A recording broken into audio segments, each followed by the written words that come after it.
Good morning all of you. आज हम लोग एक नए टॉपिक के साथ हैं जो आपके क्लास 9th का मैथ का एक चैप्टर है पॉलिनोमियल्स। उसके बारे में आज हम लोग पढ़ेंगे, ठीक है। तो आइए शुरू करते हैं पॉलिनोमियल्स। सबसे पहले पॉलिनोमियल्स जानने से पहले, इससे पहले की क्लास में भी दो चीजों के बारे में आपने पढ़ा होगा बेटा। जब भी आप अलजेब्रा पढ़ते हो या अलजेब्रिक एक्सप्रेशन पे आते हो तो दो चीजें बहुत ही इंपॉर्टेंट रखती है अलजेब्रा में। यहाँ पॉलिनोमियल्स में भी उन दो चीजों का बहुत ही क्या है इंपॉर्टेंस है, और वो चीजें आपके माइंड में क्रिस्टल क्लियर होना चाहिए। First constant and second variable, ठीक। अलजेब्रा अगर पूरा का पूरा अलजेब्रा हम देखें बेटा तो वो इन दो चीजों पे ही बना होता है, ठीक है। एक कांस्टेंट और दूसरा वेरिएबल। कांस्टेंट क्या होता है पता होगा। कांस्टेंट क्या होता है बेटा? वो नंबर या फिर वो वैल्यू जिसका जो है वैल्यू, जिस नंबर की वैल्यू चेंज नहीं होती हो। जैसे कोई भी रियल नंबर है 0, 1, 2, 3 एक्सेट्रा, कुछ भी, वो क्या है? कांस्टेंट है। ये जो नंबर है कांस्टेंट है। अगर आपको कहा गया कि 2 kg आपके पास आयरन है तो क्या वो 2 kg जो है वो कभी चेंज होगा? नहीं ना। वो 2 की वैल्यू हमेशा 2 ही होगी। 2 का जो अमाउंट है, 2 की जो वैल्यू है वो उसकी वैल्यू 2 ही हमेशा रहने वाली है। 3 की वैल्यू हमेशा 3 ही होने वाली है, क्योंकि चाहे इस कांस्टेंट को हम केजी के साथ पुट कर दे, मीटर के साथ पुट कर दे, या किसी भी चीज के साथ कहीं पे भी पुट कर दे अपने डेली लाइफ यूजेज में, बट 2 की वैल्यू क्या रहेगी? 2 ही रहेगी, और 3 की वैल्यू 3 ही रहेगी।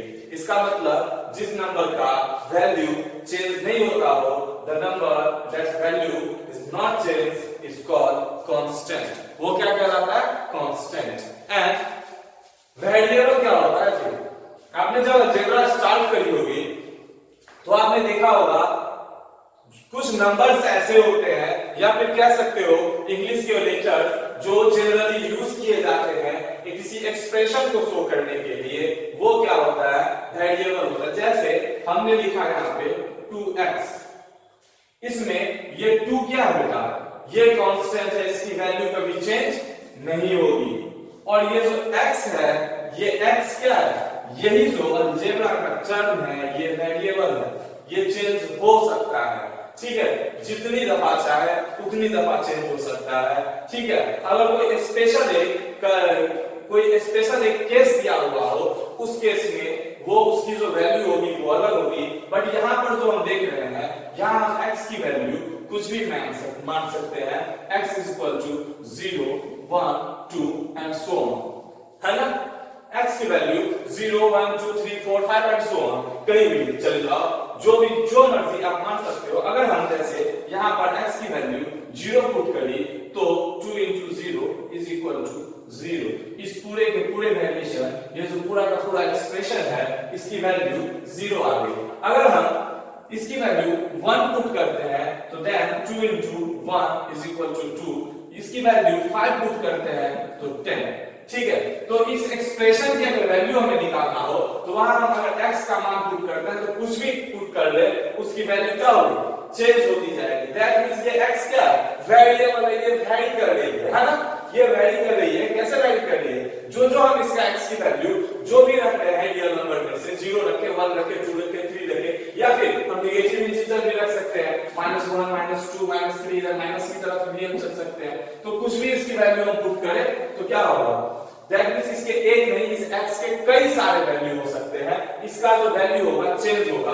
एक ही एक्सप्रेशन में कोई अगर एक्सप्रेशन अलग अलग दिया हुआ हो, सपोज करो 2x इज इक्वल टू 6 दिया है और यहाँ पर 4x इज इक्वल टू 8 दिया है ना। तो अगर हम यहाँ x की वैल्यू निकालते हैं तो यहाँ x की वैल्यू अगर निकालेंगे क्या हो जाएगा बेटा? x इज इक्वल टू 3, यही होगा। और यहाँ अगर हम x की वैल्यू निकालते हैं तो x इज इक्वल टू क्या होगा? 2। ये तो आता हुआ कैलकुलेशन, है ना, तो x की वैल्यू क्या होगा 2। तो यहाँ देख रहे हैं चीज वही है, लेकिन किसी एक्सप्रेशन में x की वैल्यू 3 है, किसी में x की वैल्यू 2 है। इसका मतलब क्या है, जिस नंबर का या फिर जिस किसी भी अलजेब्रिक नंबर का अगर उसका वैल्यू चेंज होता है तो वो क्या कहलाएगा, वेरिएबल कहलाएगा। ये कांस्टेंट एंड वेरिएबल आपको समझ में बेहतर आ गया होगा। अब हम लोग देखते हैं ये पॉलिनोमियल क्या हो रहा है ना। चलो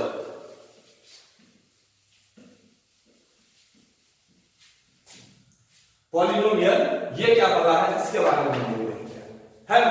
देखो सिंपल शब्दों में अगर कहा जाए कि पॉलिनोमियल क्या है तो constant, variable and non negative integers का जो मेल होता है, कह सकते हैं उसका जो मिश्रण है वही क्या है, पॉलिनोमियल है। किस किस का बेटा, constant plus variable plus non negative integer.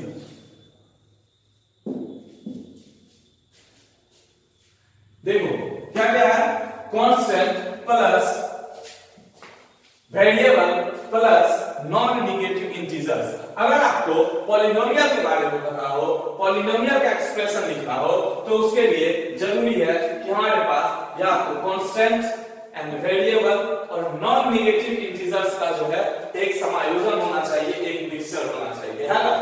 तभी हम क्या कह सकते हैं उसको, पॉलिनोमियल। इससे क्या साबित हुआ कि किसी भी पॉलिनोमियल्स में अगर कोई नेगेटिव इंटीजर है, अगर कोई रेशनल नंबर में है, अगर कुछ फ्रैक्शन में है तो वो पॉलिनोमियल हो ही नहीं सकता। ठीक है, देखो पॉलिनोमियल को हम लोग शो कैसे करते हैं, p का power x is equal to, है ना। ये क्या पॉलिनोमियल, एक ये शॉर्ट में एक एक्सप्रेशन हम लिख रहे हैं, यूनिवर्सल एक्सप्रेशन कह सकते हैं इसको। पॉलिनोमियल का जो एक्सप्रेशन होगा इससे आपको बेहतर समझ में आएगा कि हम क्या बताना चाह रहे हैं। a की पावर 0 प्लस a की पावर 1 इंटू x की power 1 plus a two x की पावर 2 प्लस इस तरह से सो ऑन करके a की पावर n इंटू x का power n, sorry an into x का पावर n। ये चीज समझ में आई, ये मैंने क्या लिखा। अब देखो ये क्या है, ये एक पॉलिनोमियल है। कैसे, ये जो मैंने a लिखा है ये a मैंने कांस्टेंट है, ठीक है। मैंने अभी कहा constant plus variable plus non negative integer. हम यहाँ पे 2 4 6 भी लिख सकते थे, लेकिन अलजेब्रा में इसको समझने के लिए a को हम कंसीडर करते हैं कि a क्या है, कांस्टेंट है। तो चलो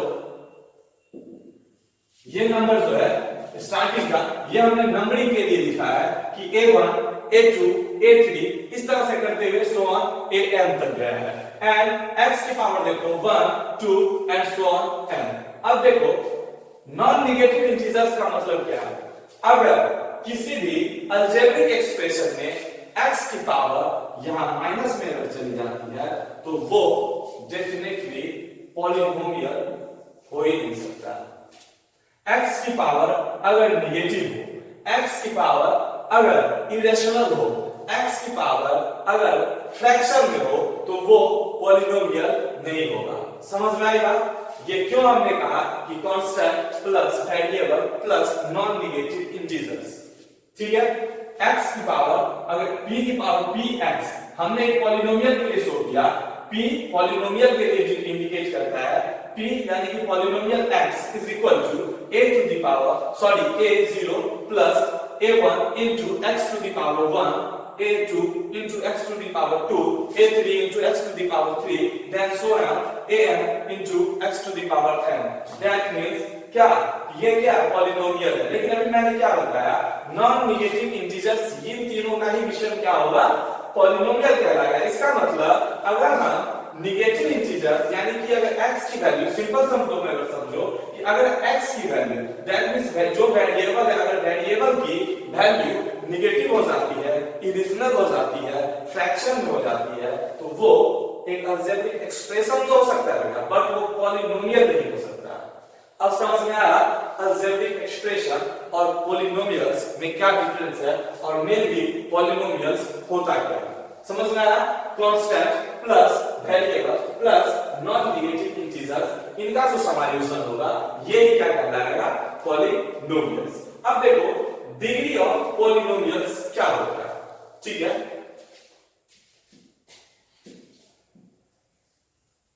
डिग्री ऑफ पॉलिनोमियल्स, ये डिग्री ऑफ पॉलिनोमियल्स क्या होता है बता सकते हो? अगर ये ही देखते हैं, इस पॉलिनोमियल का हम उदाहरण दे देते हैं और इसमें अगर पूछे इसकी डिग्री क्या है, कौन सी डिग्री की ये पॉलिनोमियल है ना? कौन से डिग्री की ये पॉलिनोमियल है, तो हम कैसे बताएंगे? तो डिग्री ऑफ पॉलिनोमियल वो होता है the highest number of the variable is the degree of polynomials. Highest number जो होगा किसी भी वेरिएबल का, जो एक पॉलिनोमियल लिखा हुआ है अल्जेब्रिक एक्सप्रेशन में, उसकी जो हाईएस्ट पावर होगी, उस वेरिएबल का जो हाईएस्ट पावर होगा, वो पावर उसकी डिग्री, उस पॉलिनोमियल की डिग्री कहलाएगी। जैसे a0 एंड यहां पर देखो वैल्यू, यहां पर x की वैल्यू क्या हो जाएगी? 0 हो जाएगी, है ना? लिख सकते हैं क्योंकि किसी भी चीज की वैल्यू पावर अगर हम 0 लिखते हैं तो उसकी वैल्यू 1 होगी है, चाहे 2 की पावर 0 हो या 100 1500 कुछ भी लिख दो, उसकी पावर 0 हो तो वो क्या होगा बेटा? वो 1 होगा, है ना? किसी भी नंबर का पावर अगर 0 हो तो 1 होता है, इसलिए हमने इसको यहाँ नहीं लिखा था, बट आपको समझाने के लिए दिखा दूं। इनटू x की पावर 0 यहाँ लिख सकते हैं। अब देखो x की पावर 1 2 एंड सो ऑन, ये धीरे धीरे बढ़ते जा रहा है और बढ़ते बढ़ते लास्ट में कहां तक बढ़ा? n तक। That means highest power of this polynomial is n, है ना? इसका मतलब ये जो पॉलिनोमियल है इसमें इसका हाईएस्ट पावर n है, सो हम कह सकते हैं the n is the degree of this polynomial।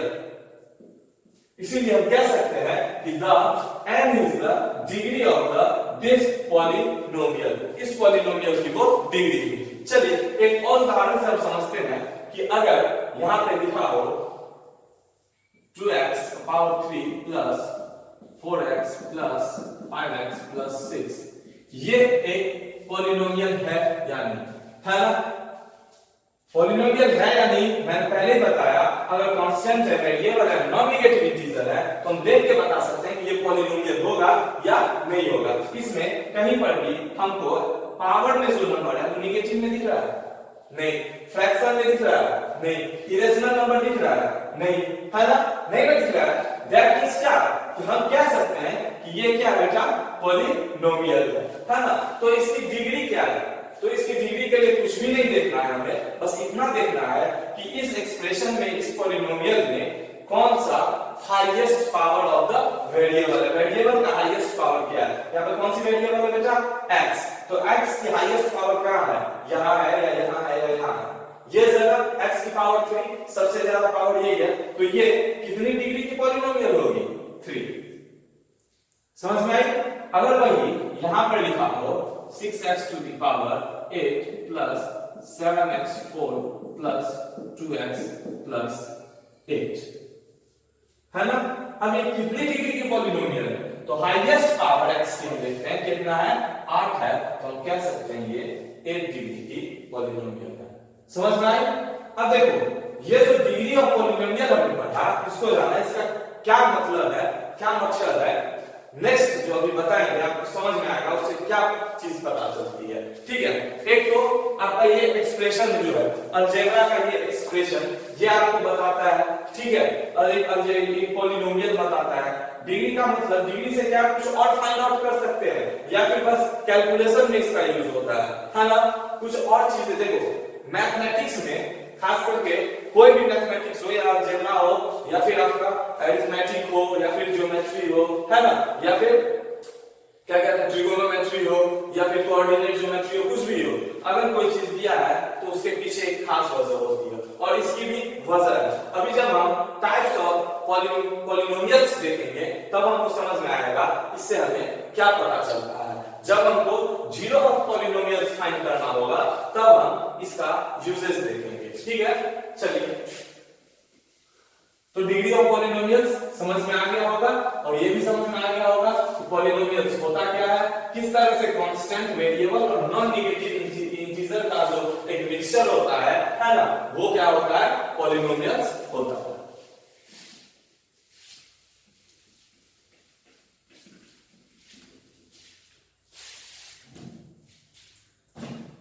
अब देखो बेटा, क्लासिफिकेशन ऑफ पॉलिनोमियल्स।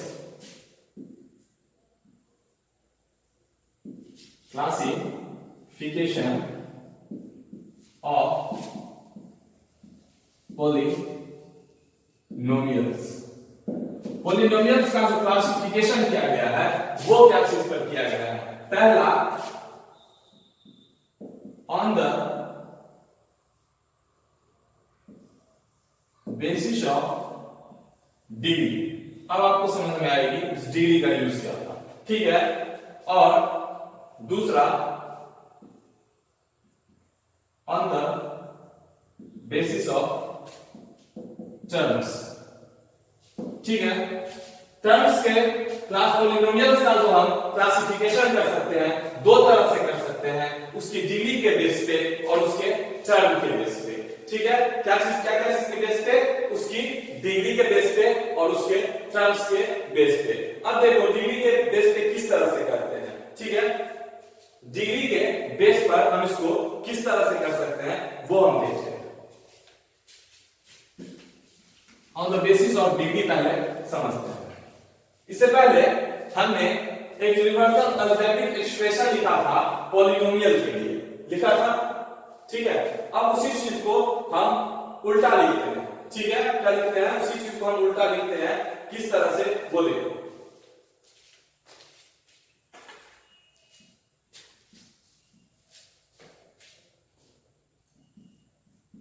हमने ये अलजेब्रिक एक्सप्रेशन इससे पहले लिखा था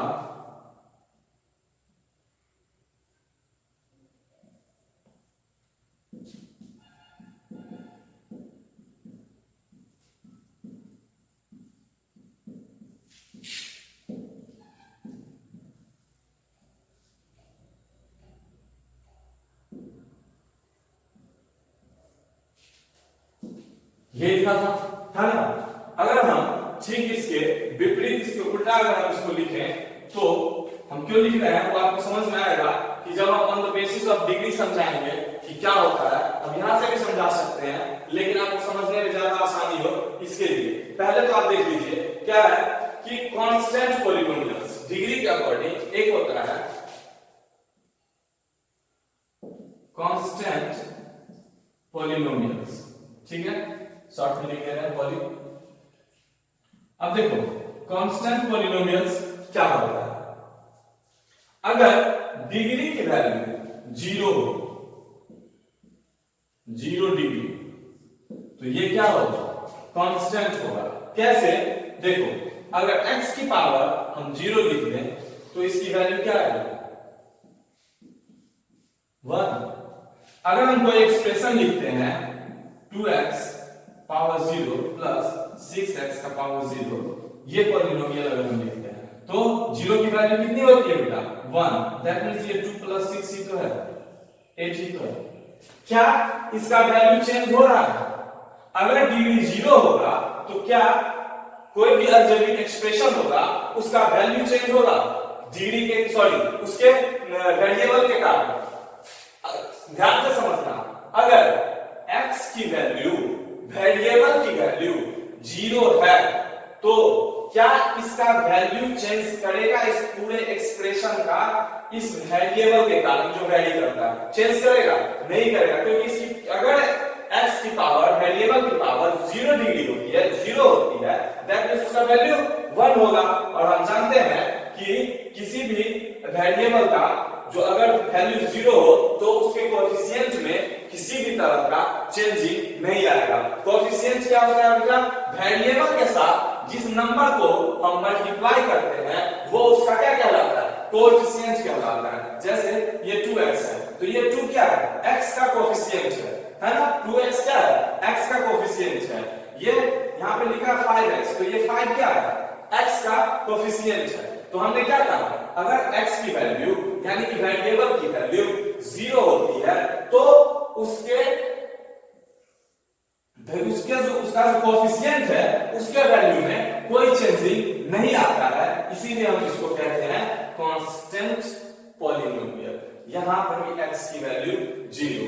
अब देखो एक चीज, क्या इसके कोएफिशिएंट की वैल्यू चेंज होगी? ये तो into 1 is equal to 5, ये भी into 1 is equal to 2, बात बराबर है, कोई चेंजिंग नहीं आ रही है। लेकिन अगर यही 0 डिग्री के बजाय 1 होता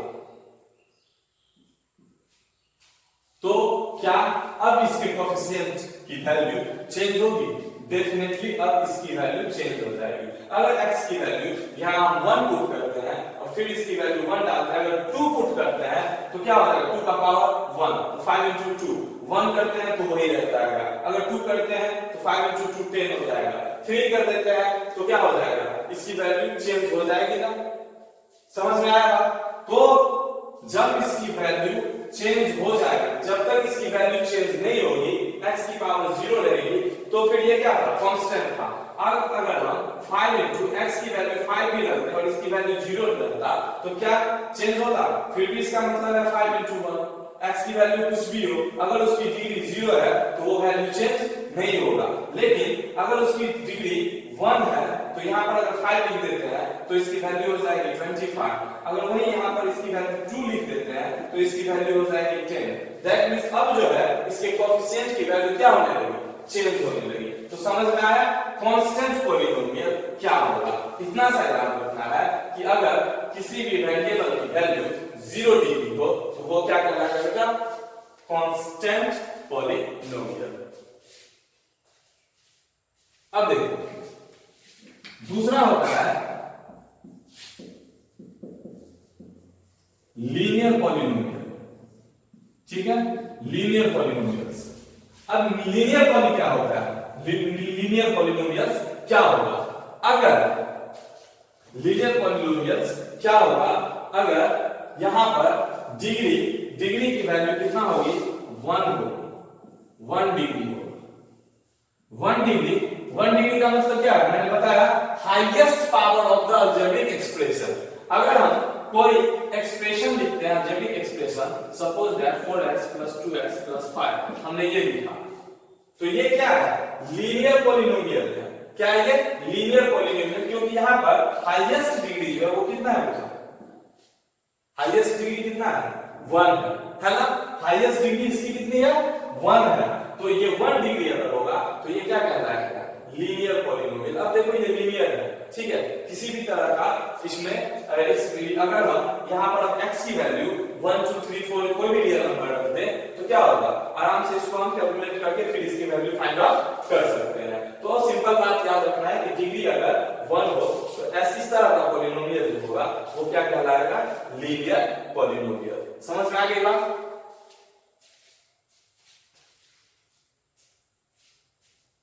लेकिन यहां पर एक चीज ध्यान रखने वाली बात है, कह सकते हैं linear polynomial 1 degree, that means ax + b।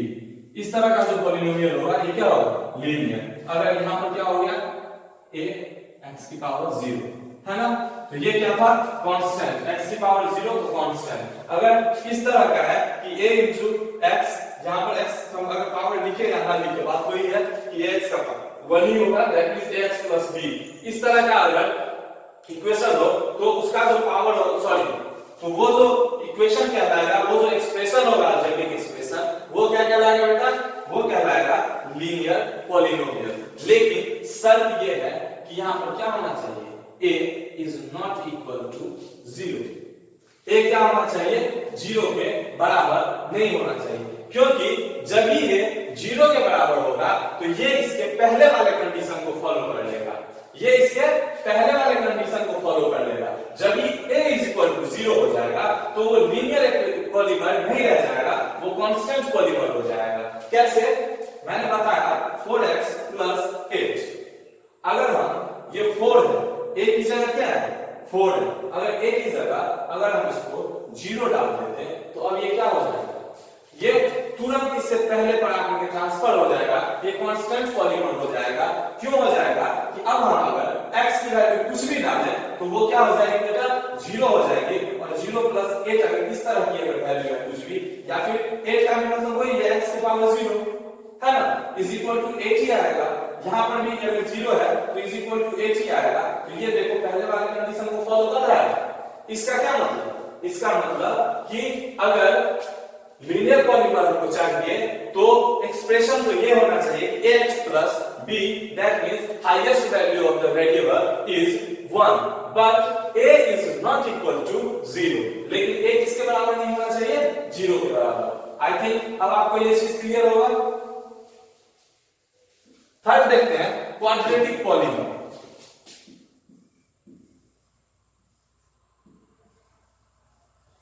Quadratic polymer, ठीक है, ये क्या है, क्वाड्रेटिक पॉलीमर। क्वाड्रेटिक पॉलीमर क्या होता है, अगर इसकी डिग्री किसी भी नंबर की डिग्री 2 होगी, अलजेब्रिक एक्सप्रेशन की डिग्री अगर 2 होगी, तो इस तरह का अगर जिस पॉलीमर की डिग्री हाईएस्ट डिग्री 2 हो, वो जो पॉलीमर कहलाएगा वो क्या कहलाएगा, क्वाड्रेटिक पॉलीमर। जैसे ax का power 2 plus bx plus c is equal to, ठीक है, ये जो है एक्सप्रेशन, ये एक्सप्रेशन क्या है, क्वाड्रेटिक पॉलीमर है, क्वाड्रेटिक पॉलीमर है। अब देखो क्या होगा, यहां पर भी शर्त वही है कि a is not equal to 0, b is equal to 0 हो सकता है यहाँ पे, c इज इक्वल टू 0 हो सकता है यहाँ पे, but a is not equal to 0। b is equal to 0 इसलिए हो सकता है कि कोई फर्क नहीं पड़ता है, यहाँ पर अगर 8x स्क्वायर लिखा है इसके बाद कुछ भी नहीं है, बट ये क्या है, क्वाड्रेटिक पॉलीमर, ठीक है, समझ में आया। इसीलिए b और c 0 हो सकता है, लेकिन अगर हाईएस्ट पावर पे 0 आ जाए तो ये फिर इसके पहले वाले टर्म को फॉलो कर लेगी। अब ये या तो लीनियर पॉलीमर होगी या फिर कांस्टेंट पॉलीमर होगी। कैसे, देखो अगर यहां पर हमने लिखा 5x² प्लस 4x प्लस 2, ठीक है, अगर मैंने क्या कहा, ये पॉइंट पे 0 हो सकता था, ये जो b का जो जगह है 4, यहां पर हम 0 भी लिखें तो कोई दिक्कत नहीं है, यहां पर भी हम 0 ही लिखें तो कोई दिक्कत नहीं है, ये पॉलीमर, ये जो होगा क्वाड्रेटिक पॉलीमर ही होगा। लेकिन अगर हम यहां पे 4x प्लस 8 या कुछ भी रहने देते हैं और इसे 0 कर देते हैं, तो अब ये जो पूरा का पूरा टर्म है ये क्या हो जाएगा, 0 हो जाएगा। अब ये क्या हो जाएगा, 4x प्लस 8। अब देखो ये लीनियर पॉलीमर को फॉलो कर रहा है। अगर सपोज करो यहां पर 5x² और प्लस 8 ही सीधा लिखा हुआ होता, 5x² प्लस 8 ही लिखा होता, और वो 5 की जगह पर ax² की जगह पर हमने 0 मान लिया होता, तब क्या बच जाता, इसके बाद सिर्फ 8 बच जाता, सिर्फ एक कांस्टेंट बच जाता, तो फिर वो पहले वाले टर्म को फॉलो कर लेता और वो कांस्टेंट पॉलीमर हो जाता। समझ में आई बात। तो ये क्या है, क्वाड्रेटिक इक्वेशन में, इसीलिए ax² plus bx plus c, ये जो है x की power, that means the maximum and highest power of the variable is 2, it is called क्या, quadratic equation, but it must a is not equal to 0, लेकिन a क्या होना चाहिए, 0 के बराबर नहीं होना चाहिए। समझ में आ गई बात।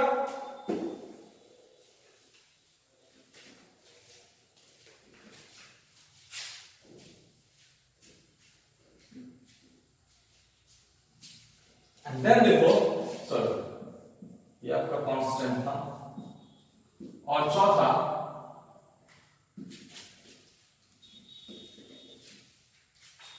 लिख दे रहा हूं मैं क्यूबिक पॉलीमर।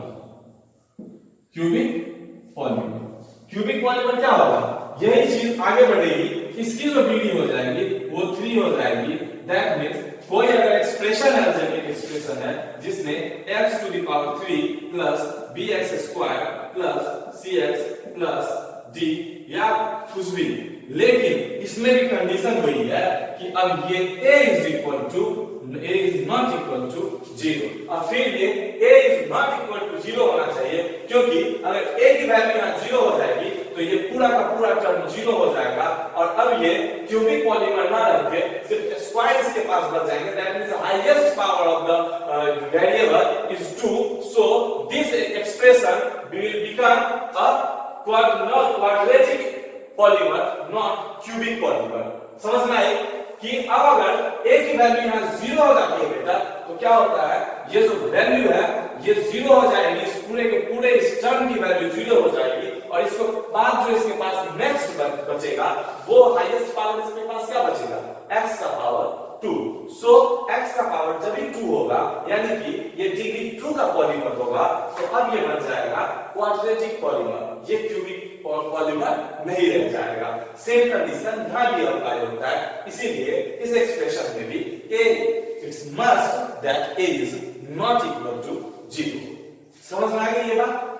अब इसके बाद भी होता है a की पावर अगर 4 कहते हैं तो उसको क्या कहते हैं हम लोग, by quadratic linear quadratic polymer कहते हैं। तो ये धीरे धीरे बढ़ता जाता है, लेकिन आपके क्लास 9 तक आपके लिए क्यूबिकल पॉलीमर तक ही एनफ है, आप इतना ही पढ़िए, ठीक है, क्योंकि ये ही आपके सिलेबस में, यहां तक आपके सिलेबस में है। आपके पास जो भी पॉलीमर होंगे, जो भी पॉलीमर आपकी क्लास में आएंगे, उसकी हाईएस्ट पावर होगी वो 3 तक ही रहने वाली है, ठीक है। इसलिए आगे की चिंता छोड़ दें और इसको अब हम लोग कंटिन्यू करते हैं। अब हम लोग जानते हैं जीरो ऑफ पॉलीमर के बारे में, रूट्स ऑफ पॉलीमर कहें या जीरो ऑफ पॉलीमर कहें, उसके बारे में।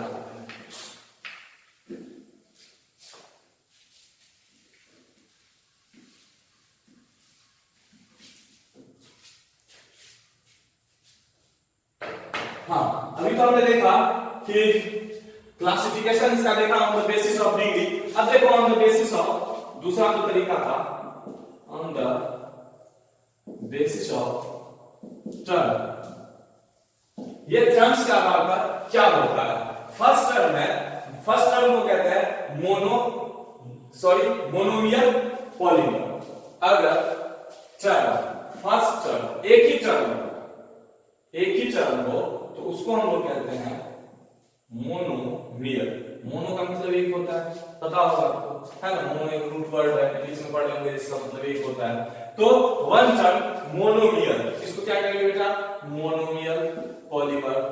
अब मोनोमियल पॉलीमर क्या होता है, जिसके पास सिर्फ और सिर्फ एक टर्म हो, दैट मींस अब इसको पीछे डिग्री से रिलेट करके देखो, ये जो होगा कांस्टेंट होगा। वो जो कांस्टेंट डिग्री हमने पढ़ा था डिग्री के अकॉर्डिंग, यानी कि ये जो मोनोमियल होगा वो कांस्टेंट डिग्री होगा, और ये इसके ही सारे क्राइटेरिया को फॉलो करेगा।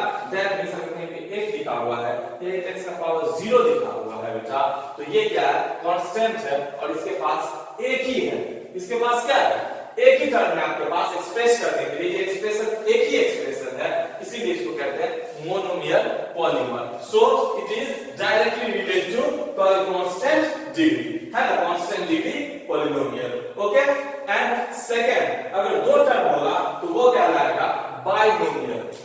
अगर दो टर्म होगा बेटा तो वो क्या कहलाएगा, बाइनोमियल, बाइनोमियल पॉलीमर।